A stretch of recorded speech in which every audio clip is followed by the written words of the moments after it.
One important component of the neurophysiology of swallowing are the connections to our senses that are involved with the swallow and eating in general. This includes gustation, our fancy word for the sense of taste, olfaction, our fancy word for the sense of smell, our tactile sense, which is our sense of touch, our thermal sense, which is our sense of temperature, and proprioception, which is our internal sense of our muscles and the state of our body.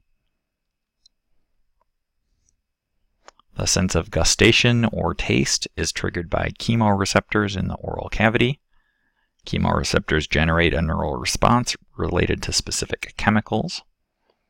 These receptors are found on the tongue, the soft palate, the epiglottis, and the esophagus. We have different types of chemoreceptors for different tastes. We have sweet chemoreceptors, sour and salty chemoreceptors, and bitter chemoreceptors. They are found throughout the oral cavity, but certain types of taste receptors are in greater populations in certain locations, like sweet sensors being found more frequently in the tongue tip compared to the other sensors. The neural pathway for these taste sensation involves 3 different cranial nerves. The 7th facial nerve covers the anterior part of the tongue and the soft palate. The 9th glossopharyngeal nerve covers the posterior part of the tongue, and the 10th vagus nerve covers the epiglottis and the esophagus. Each of these cranial nerves takes the taste information and relays it through a gathering of nerves called a ganglion.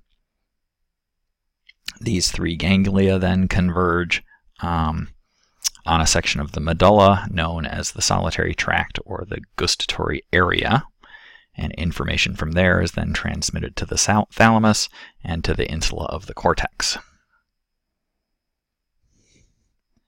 Our sense of smell, olfaction, is also triggered by chemoreceptors. These receptors are found in the epithelium of the upper posterior part of the nasal cavity.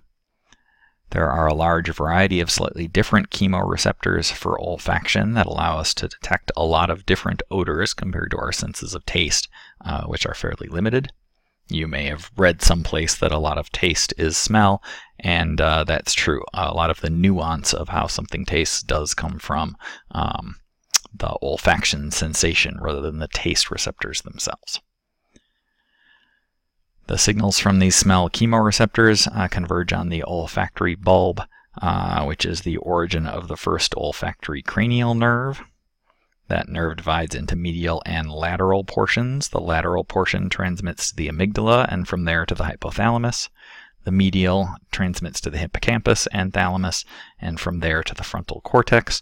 And that connection is part of where you may also have read that your sense of smell is connected to your memory very strongly, that connection to the hippocampus. Our tactile sense, or our sense of touch, is detected by cells called mechanoreceptors that are in the epithelium. There are a variety of types. They can react to movement of the hairs or cilia on the epithelium. They can react directly to contact with the exposed surface of the epithelium or react to pressure and stretch of the epithelium if something presses into it. We also have different receptors, some more superficial and some more deep. Superficial sensors tend to be more sensitive and respond to a more limited area of stimulation. Deep receptors tend to be less sensitive. They require more stimulation to be activated and also respond to a larger area of stimulation. So you might be able to locate a very light touch precisely in where that touch is happening, but a stronger push might be more difficult to locate precisely where that happened. There are a variety of mechanoreceptors in the epithelium of the oral cavity.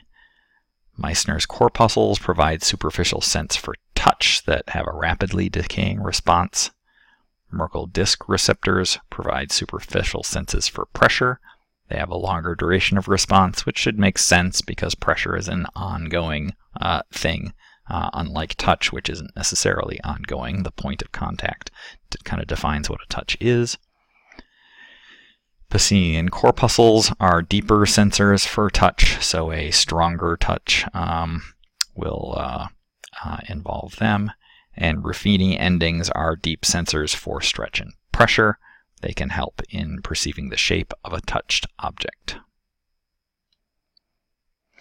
You can maybe feel for yourself some of these different receptors. If you very lightly brush something over your palm, for example, you would be able to feel that touch response. It might feel very sensitive, maybe even ticklish.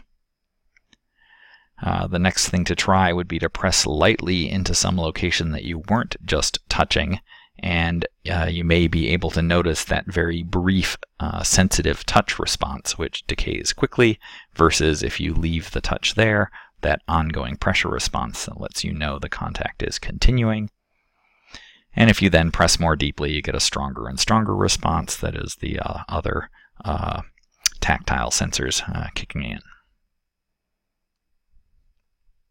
Our tactile sense is important for swallowing, as it's used to detect the size, the shape, the consistency of the bolus by feeling how it's touching, how much it's distorting and stretching the tongue and the cheeks, how much pressure that provides on those soft tissues.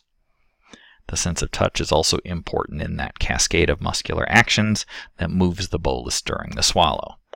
As the system feels the bolus move from one location to another, muscular contractions change to keep the bolus moving along. A certain amount of treatment that's done for dysphagia and inability to swallow comes from training those tactile senses, and sometimes also the thermal sense is used, so things like touch using a Q-tip with a frozen ice end on it to help increase the sensory stimulation of the tactile senses. There has been mixed results in the literature on whether the tactile sense is actually important for speech production, how much it really matters that you can feel your tongue touch the roof of your mouth for a t sound, for example. Our thermal senses are sense of temperature. It's based on the balance of activity for 4 different types of receptors, for cold temperatures, cool temperatures, warm temperatures, and hot temperatures. Thermal receptors send out continuous signals, but fire more actively at different temperature ranges. So basically you get this kind of average of different thermal sense responses relative to skin temperature that gives you your perception of thermal sense. So if I had, for example, a high amount of activation in thermal sensors for both hot and warm temperatures, then what temperature sense would I feel? In this case, your perception of thermal sense is not a summation of all the different responses, but it's kind of like an average. What's the response on balance? So with both hot and warm firing, your system is responding to something that's between hot and warm. Proprioception is your awareness of your posture and your position of your body, your limbs, your speech articulators based on the current stretch and tension of your muscles. Stretch is detected by muscle spindle fibers that are located within the muscle. Tension is detected by Golgi tendon organs that are found inside tendons and fascia. Proprioception is used by the large muscles of the mandible to help regulate chewing. The idea basically is that the amount of force you have to use depends on how much resistance you get. So if you're chewing a piece of meat, which is pretty chewy, versus a piece of tofu, which is pretty easy to bite through, that's going to affect how strongly your muscles are going to want to contract. Also, the cycle of chewing from closing to opening would change when the resistance peaks. When your teeth come together against each other, you don't want to keep grinding. You want to, go back and open the mouth up again and then chew again.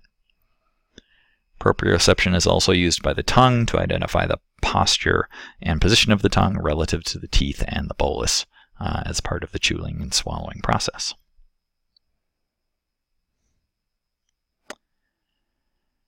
So to take some of these senses that we've been talking about, if I take my arm and hold it up in the air behind my head where I can't see it, if I avoid touching my own body, I still know where my arm is. The sense that's going to allow me to know that is going to be the sense of proprioception. Unless my arm is making noise, the audio sense wouldn't work. If I say I'm holding it behind my head where I can't see it, then it's not the visual sense. If I say I avoid touching myself, then it's not going to be the tactile sense. I'm still going to have an awareness of that arm position, though, just from the internal feedback from the muscles in the arm.